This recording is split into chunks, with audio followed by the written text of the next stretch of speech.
Venice, city on the water. A place of beauty and romance that attracts millions of visitors every year. Just a few steps from the well-trodden tourist routes, there's a very different Venice, one populated by fascinating creatures.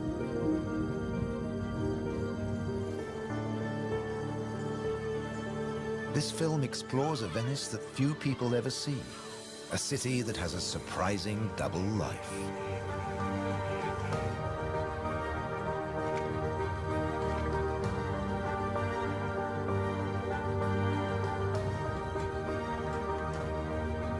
There are secret places and wild creatures in this watery world that most outsiders never discover. In the skies above, on the beaches,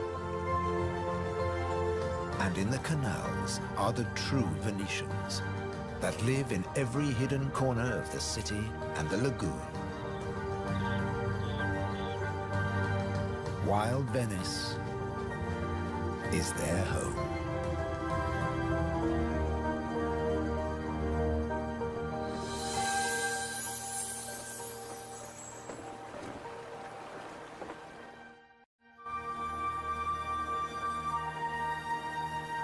The city of Venice is built on sand, in a lagoon between the sea and the land.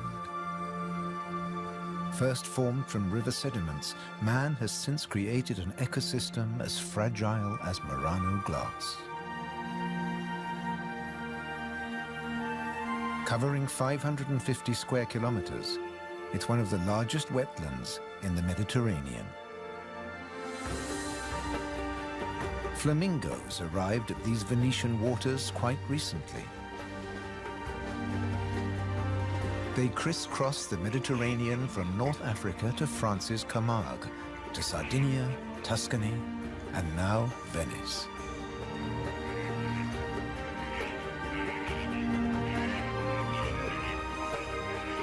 They feed on vegetable matter and small creatures they find in the mud of the lagoon.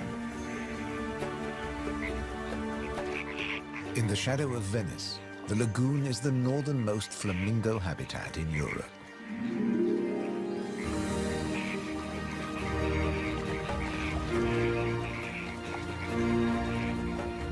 They're here now, but in a few weeks, many will move off again to find richer pickings.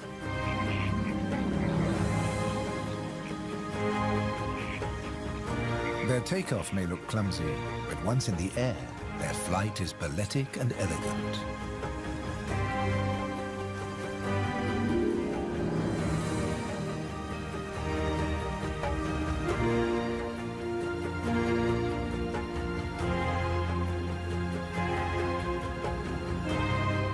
And before too long, they'll return to the safety of this lagoon, tucked between the sea, the city, and the Alps.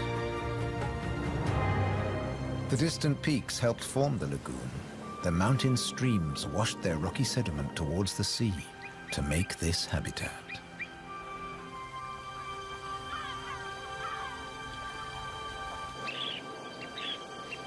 Some of the lagoon's other birds are ready to leave.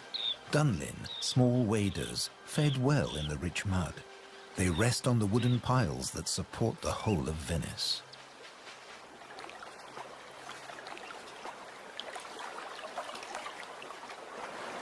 It's spring, time to head off to their northern breeding grounds.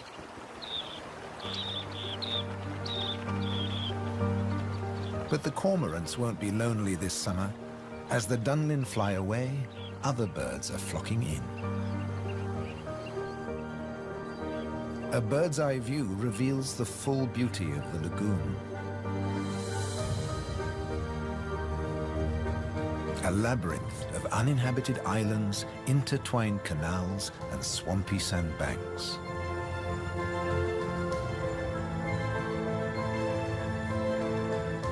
These marshy wetlands are known as the Barene. To survive here, plants need to like salt water and flooding. Natural arteries called gabi meander through the brackish gardens, keeping the lagoon alive. The same waters flow through the city. The curving streams between the islands became the magical canals of Venice.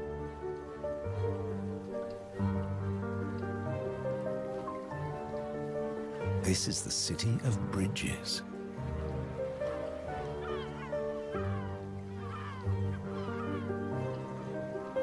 Visitors are mesmerized by the romance of the canals and the ancient architecture, and often miss the smaller, wilder sights around them.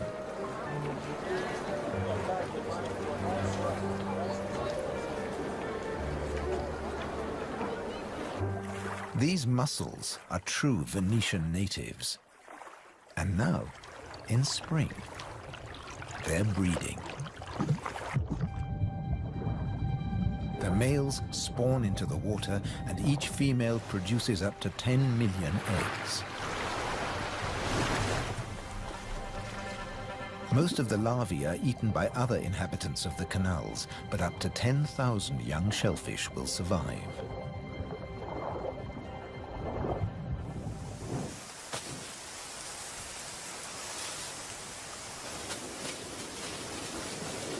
Just beyond the city, colonies of birds are breeding too.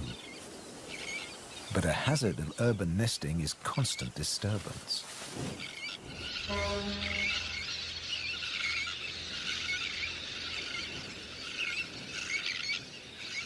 Little terns will quickly fly back to their eggs and can miraculously find their own nest scrapes in the crowded colony. Their cousins, the sandwich terns, lay their eggs directly onto the sand. If the terns are disturbed, they have little time for incubating their eggs. The sand won't keep them warm for long.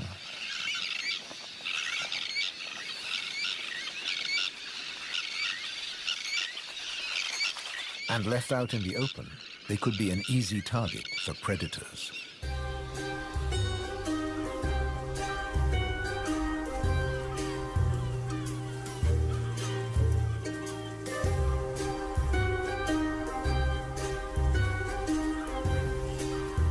Foxes are the biggest predators hereabouts. But from the air, he's easy to spot. The birds make it known he's not welcome anywhere near their nests.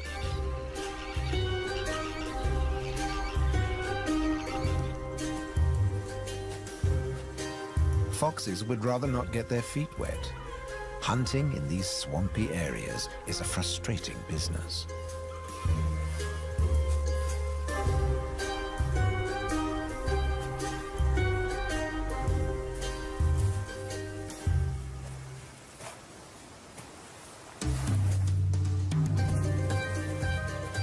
The grand leap disturbed another nesting bird. Now it's a question of following the scent.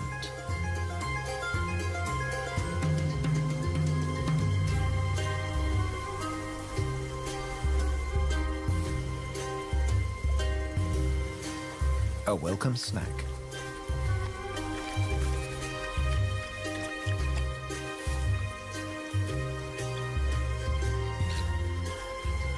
Just beyond the sand dunes is the busy colony.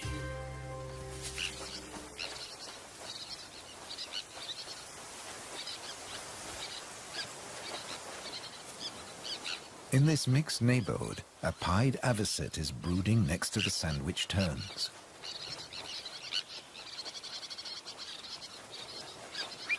With nests so closely packed, there can be conflicting territorial claims with the common terns.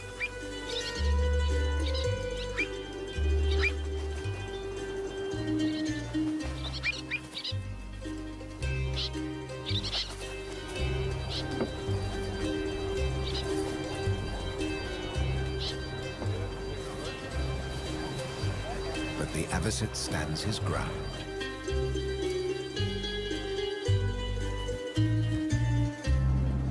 The Grand Canal is the main waterway of Venice, dividing the city in two. It follows the course of the ancient river Brenta that runs from the Alps all the way into the lagoon. It offers a journey through architectural history, starting in the 13th century.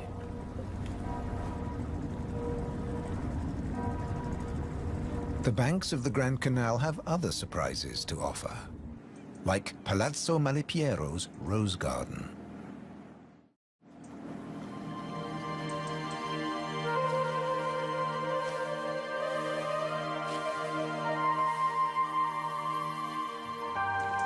Nestled between the buildings is a hidden paradise.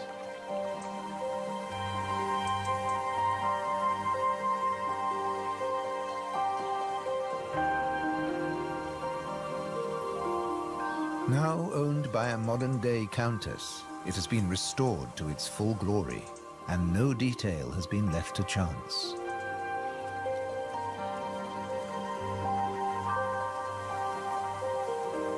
With the luxury of space in a city whose every square centimeter is exploited for maximum profit, it's also a sanctuary for many small animals.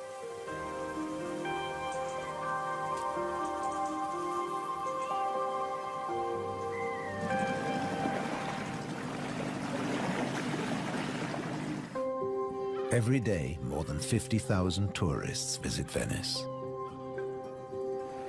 When the sun begins to set, the city's waterways empty.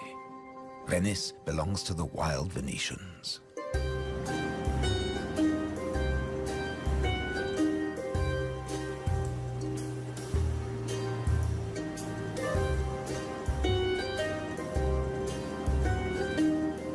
Rats prefer to search for food in the cool night air.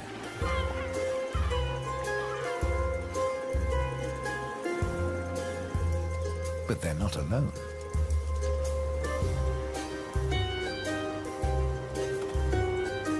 Pine martens are hungry too, and rats are on their menu. Pine martens are welcome in the city as they're natural rat catchers.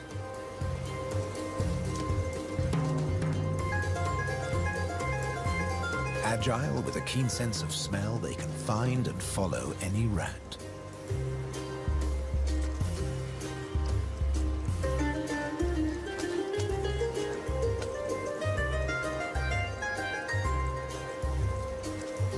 But they're endangered too. Since the rat population boomed, ironically, many martens have been killed by rat poison.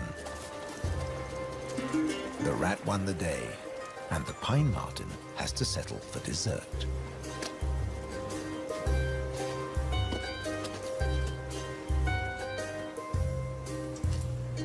Not such a sacrifice, as pine martens are omnivores. Both meat and veg are on their menu. And sometimes the vegetarian meal is an easier option.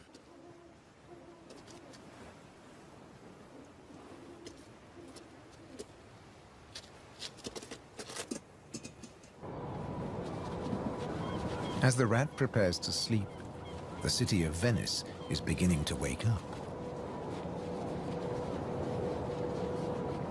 The floating vegetable stalls are the first to move into action.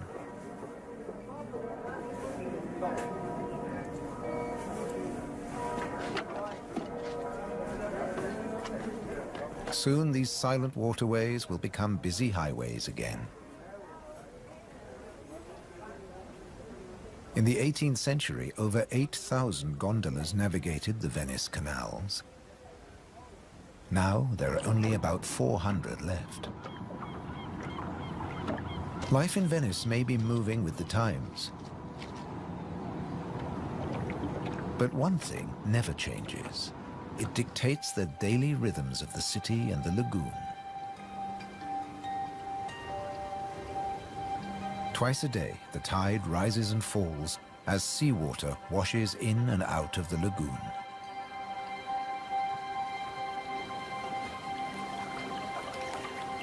The water level changes by up to 60 centimeters. Smooth lakes disappear into swampy wetlands, only to return hours later.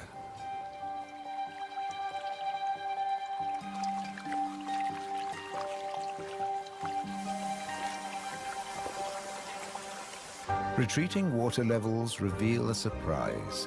Strange islands that look like complicated water mazes. In fact, they're fisheries at the edge of the lagoon. known as the Valle da Pesca.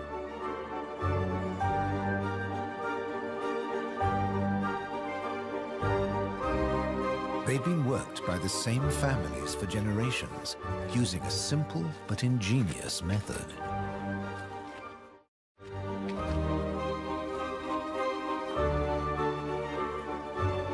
Nets are lowered into the locks that span the water channels.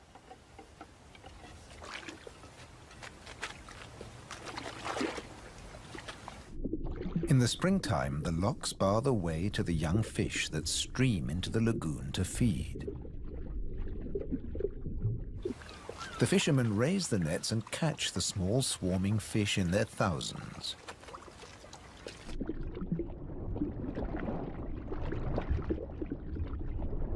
It's easy to scoop them out, but these fish are not for eating.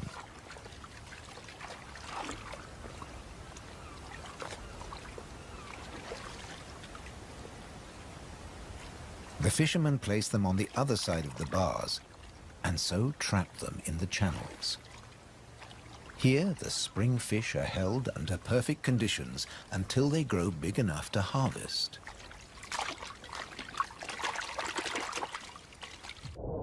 In the autumn, when the fish try to return to the sea, they're simply netted again. This time, they don't get away. Kingfishers have a more dramatic technique.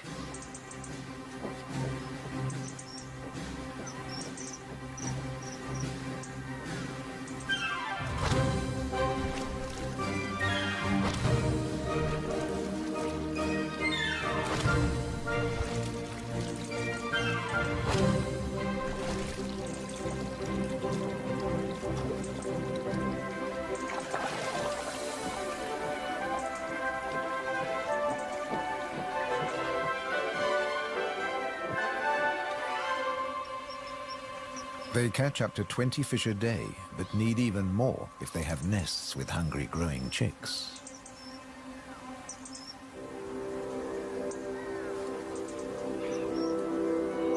It takes enormous skill, but also violence. A sharp blow to the head stuns the fish.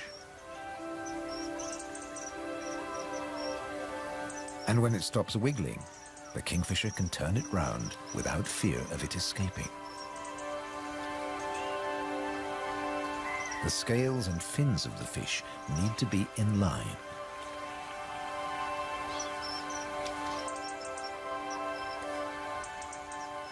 Now it's ready to swallow.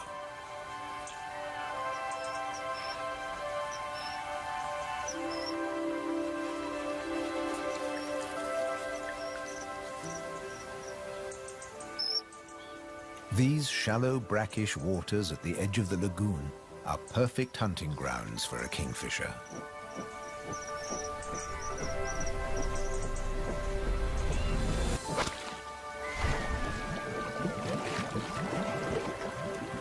But not every dive is successful. They'll snatch the odd insect in the air, but 95% of the kingfisher's catch must be made underwater. The cormorant has an easier life, as does the little egret. And some don't even get their feathers wet while hunting. There are plenty of fish in the lagoon, but they're not only found in the wetlands. These waters flow through the city too. And there are fish to be caught in the canals. Beneath the bustling jetties of the famous vaporettos or water taxis, wildlife flourishes. Even here, the little egret can fish where the water is deeper and turbulent. It's not easy to keep an eye on a moving target from a moving base.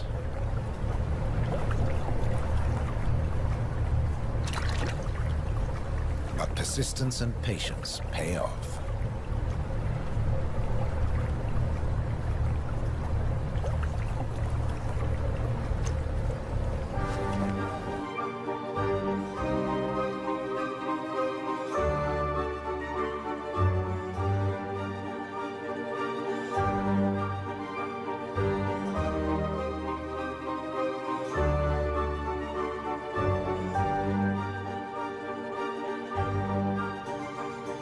3 narrow inlets connect the lagoon to the sea.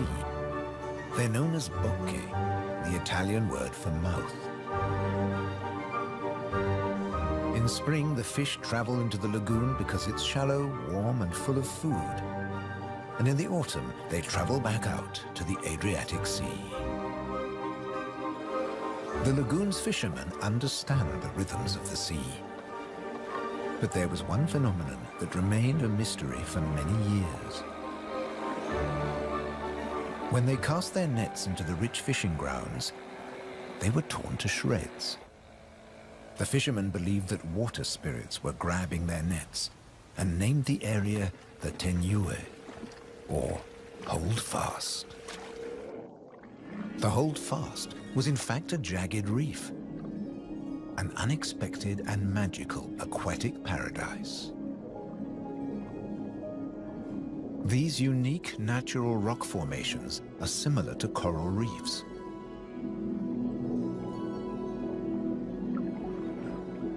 They're home to all kinds of remarkable creatures. Serpent stars, or marine annelids.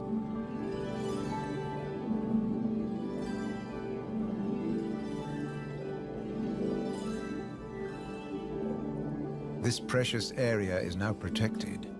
Fishing is forbidden, diving strictly regulated.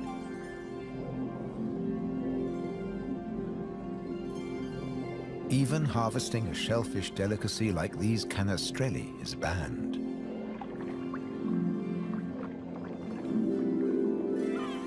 The city of Venice is lucky to have rich fishing grounds on its doorstep. The catch is seasonal, and in spring, the fish are small.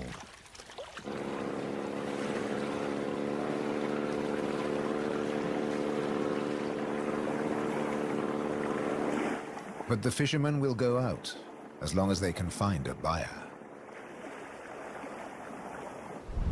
Only the weather can hold them back.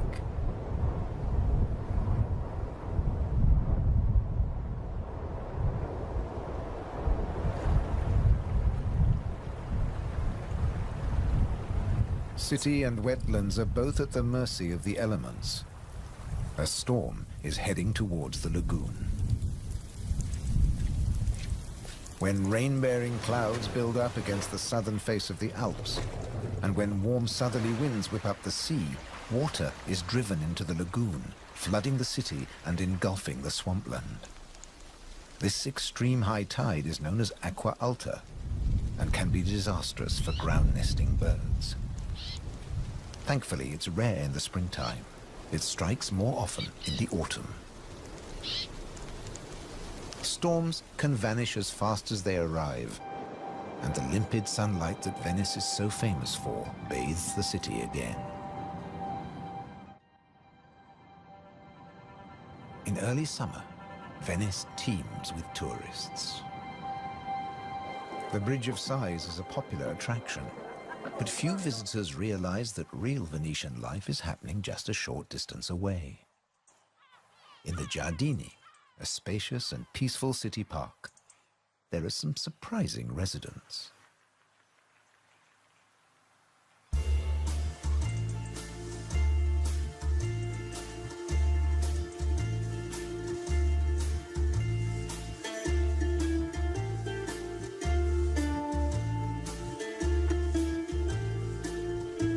This prehistoric-looking creature is an amorous green toad looking for a mate. After all, this is the city of romance. But for a toad, finding a partner in a city isn't always easy. Even a quiet park is full of danger and disruption.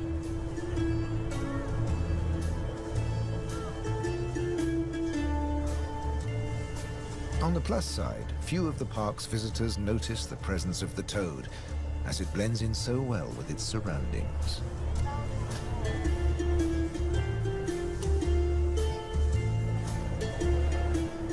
Another of the city's visitors is far more conspicuous.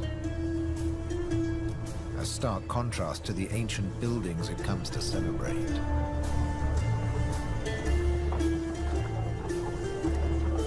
and a danger to the fragile city.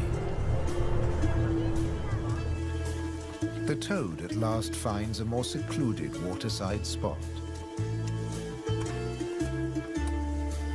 Soft light, gentle fountains, the perfect place to mate. Venice is full of secret places hidden away from the main tourist routes. A traditional gondola repair shop nestles between the city's Zattere and Dorsoduro districts.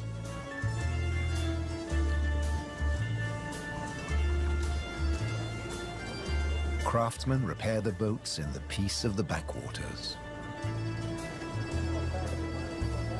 The tranquility also attracts some exotic-looking animals.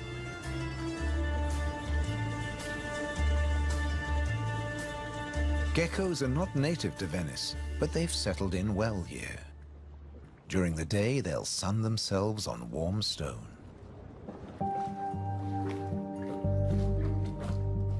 They're waiting for nightfall, when the insects they eat will emerge. And in the golden light, birds that hunt geckos settle in for the night. Terns fly back to the safety of the colony, and others enjoy a final bath. Evening always brings a measure of peace to the city. The Grand Canal is now very quiet, a perfect time for the gecko.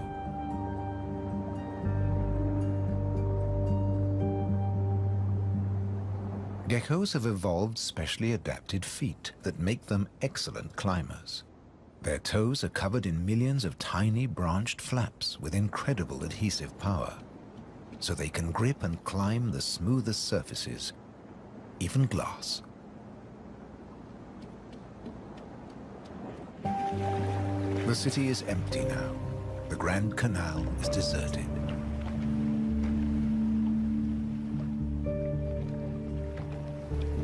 The evening's activity has passed to Venice's bars and restaurants.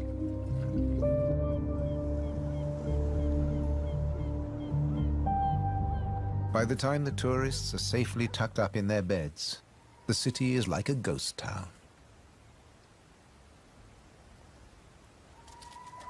Almost. A rat has ventured out to make the most of any scraps left behind. He must take care not to become a meal himself. Owls on the prowl. One little owl is distracted by bright lights. There's nothing here but fruit. No good for the owl.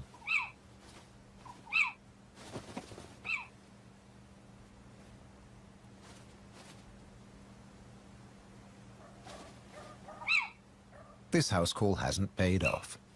Time to make a swift exit. The lucky rat will make it home tonight.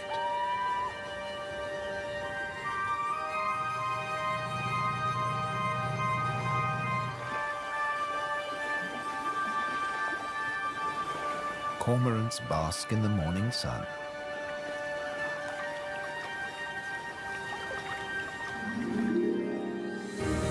The terns start fishing early.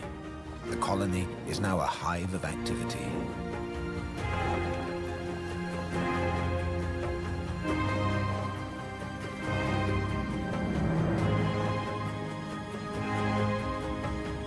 The first chicks have hatched.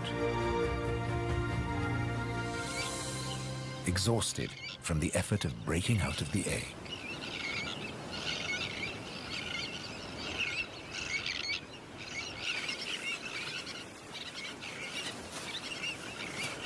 Around them, the colony has turned into a busy Italian restaurant as the adults noisily deliver their food.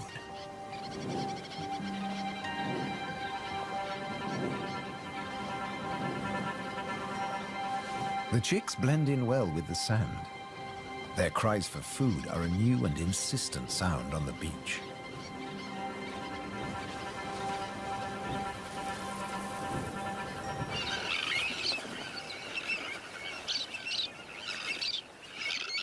Their calls are echoed by the adults, who do nothing else but feed these demanding youngsters.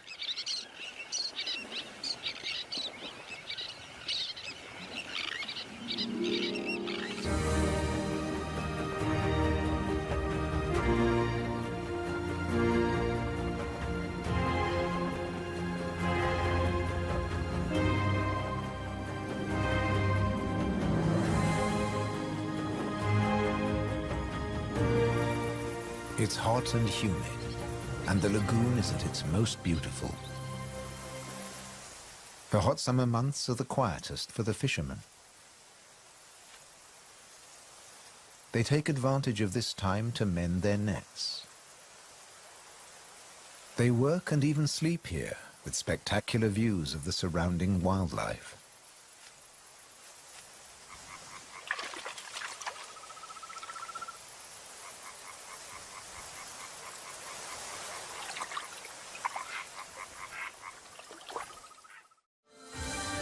About 8% of the lagoon's surface consists of islands.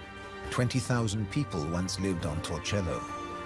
Now only the cathedral tower remains. Burano is known for its colorful buildings. San Francesco del Deserto is home to a Franciscan monastery. The island of Madonna del Monte is being swallowed by the lagoon, but the ruins of its monastery still stand proud.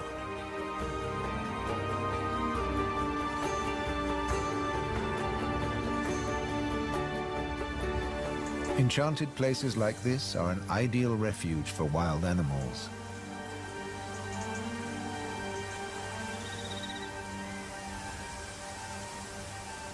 And the island's ancient monastery has some new inhabitants.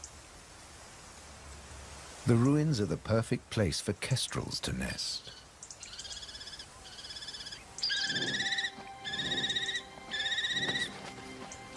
The hungry chicks are nearly as big as the adults and almost ready to fledge. Feeding this brood is a full-time job for both parents.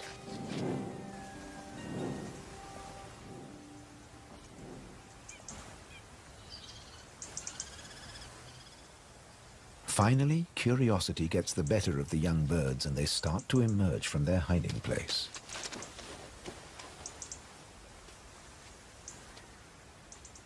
The first nervous explorer is soon followed by a sibling.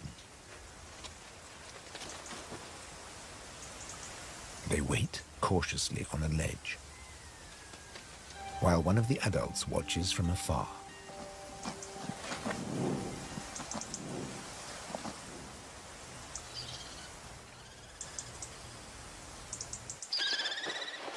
Their mother returns with food, and the young kestrels jostle to get to the front of the queue.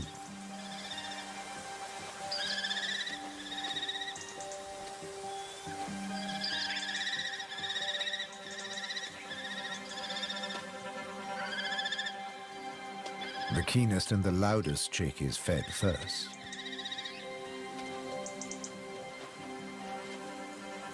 Soon the food parcels will stop.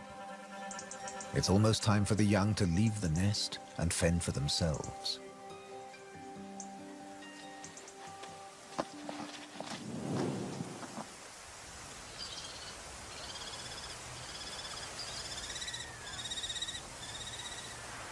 Not all of the lagoon is quite so peaceful. Venice's Lido, with its luxury hotels, is where the human bathers gather.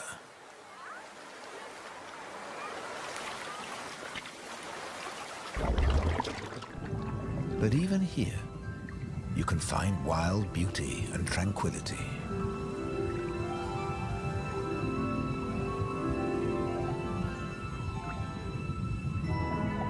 In the Tenue, Venice's reef, one of nature's most delightful performances is in full swing. The squid's mating dance. The pair move together like synchronized swimmers as waves of rainbow colors pulse along their bodies.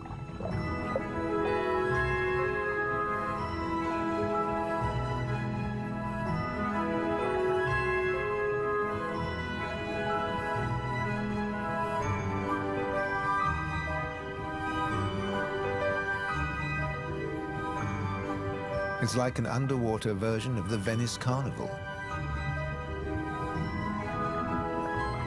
complete with face masks and disguises.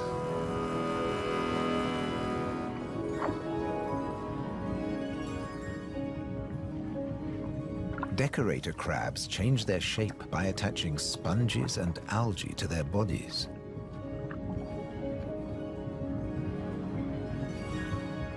These bizarre disguises are excellent camouflage. The crabs creep past their neighbors and predators like living rocks from the seabed.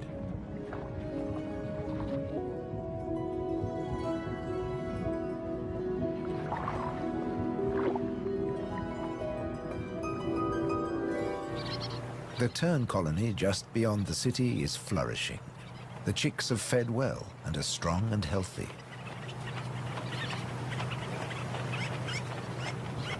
The young birds are gathered in a creche, with 1 or 2 adults looking after them all.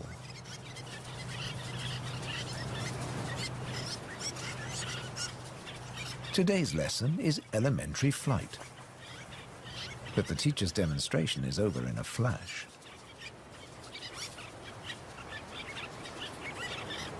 The young birds flap their wings to exercise their growing flight muscles, but they're not ready to take to the air yet.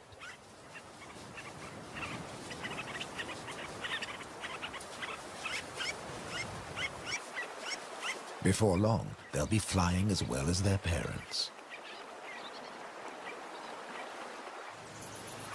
The young kestrels are also preparing for takeoff. They bravely take the plunge and launch themselves into the air.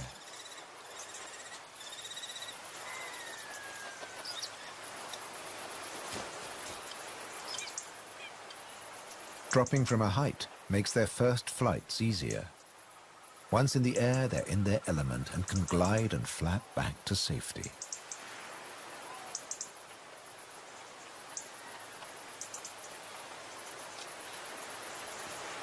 These first flights mark the end of their parental care. Now they have to find their own territory.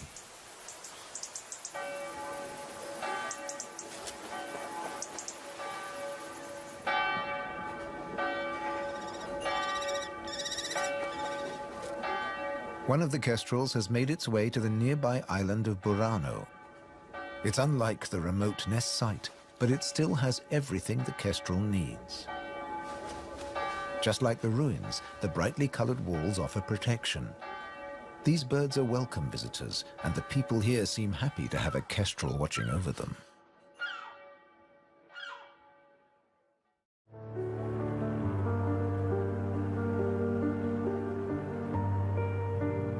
Autumn has arrived, and the wetlands once again change color. A plant called glasswort is responsible for this blush of pink. It flourishes in the swampy salt marshes.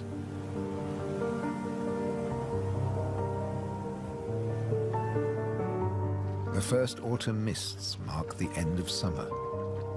The bright, humid days give way to cooler, grayer hues. The sea and the sky seem to merge into each other. Now in September, the sea is generally calm. But from the autumn equinox, there are high tides. And sometimes, Venice floods. For now, the water is still and shimmers like liquid mercury. When the temperature drops, the beaches are finally too cold for tourists. Animals better equipped to bear the chill reclaim them. A hungry fox sniffs along the shore looking for food.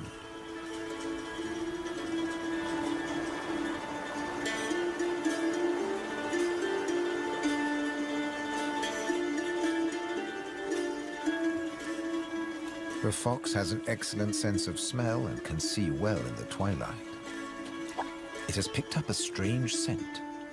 Something smells good to eat. But quite where this food is hidden is a mystery.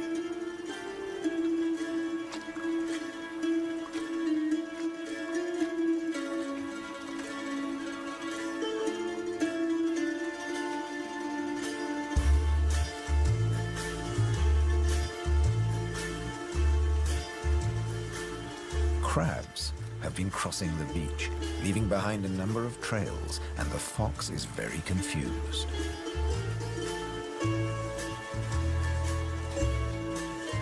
Finally, it follows its nose and comes face to face with a crab.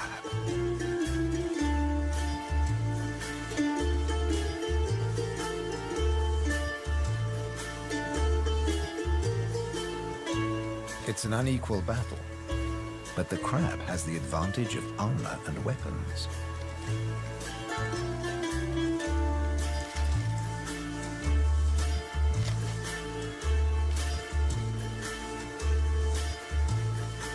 This meal is more trouble than it's worth.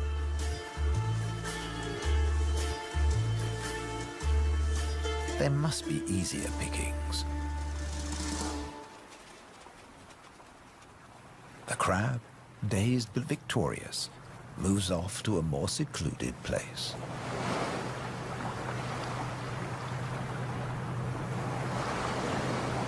More crabs congregate on the shoreline looking out to sea.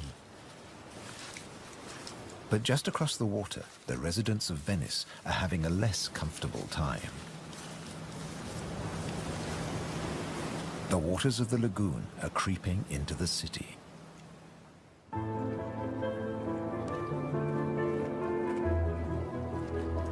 The autumn tides are getting higher, and water is seeping up through every available crack in the stones. The threat of acqua alta, the extreme high tide, is increasing every day. A combination of rising tides and the Scirocco winds cause this extreme event, and the rain just adds to it. Much of the city is only just above sea level, so there's very little to stop the floodwaters. This may look like a swimming pool, but it is in fact St. Mark's Square. Fortunately, this only lasts a few hours. Soft winter fog wraps the landscape like a blanket and brings the year to a close for Venice and its beautiful lagoon. The visitors have marveled at its sights, but many have missed the most fascinating wonders of all, the wild side of Venice. The city is empty now, but visiting season for the lagoon never ends. As one creature leaves, another takes its place.